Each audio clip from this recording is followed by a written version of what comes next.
Bahamians are using social media as a tool for expression, debate, and dissent. The government, however, appears to be using it as a surveillance and enforcement weapon. So, the government, however, appears to be using social media as a surveillance and enforcement weapon, selectively targeting those who criticize or oppose them. This is not isolated.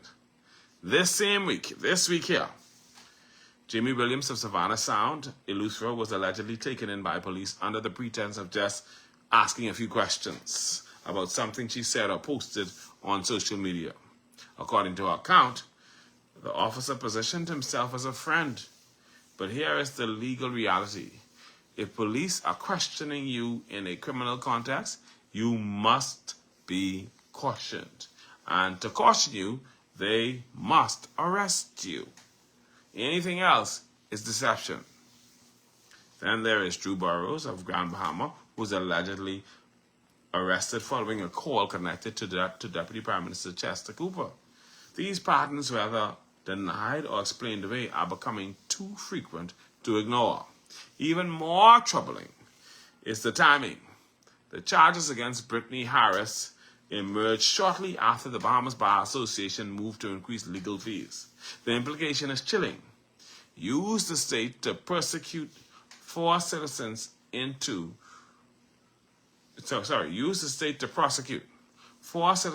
astronomical legal costs and silence them through financial exhaustion.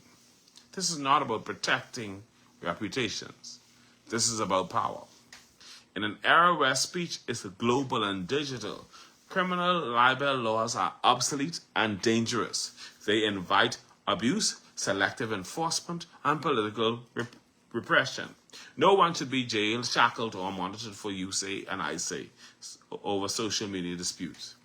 If statements rise to the level of credible threats, incitement, or facilitation of a crime, then criminal law is appropriate.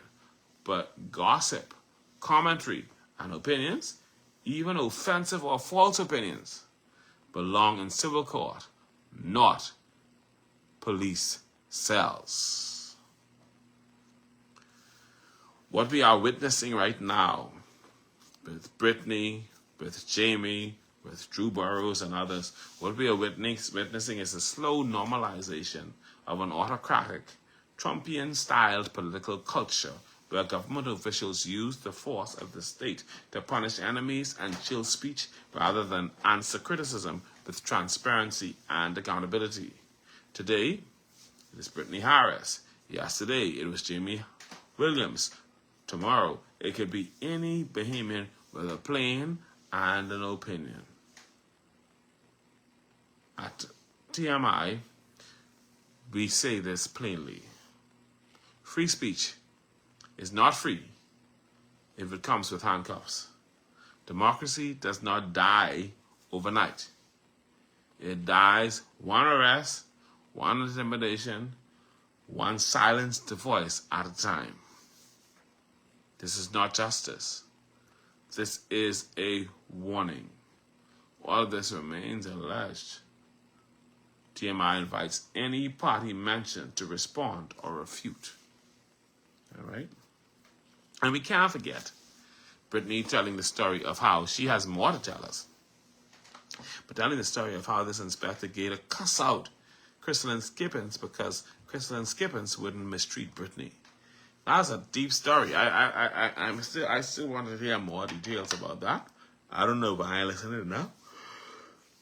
But I wanted to hear more details about that. Because I'm curious as to who this Gator is and how he could be so arrogant as an inspector to be cussing out a chief superintendent. But anyhow, I ain't gonna touch that right now.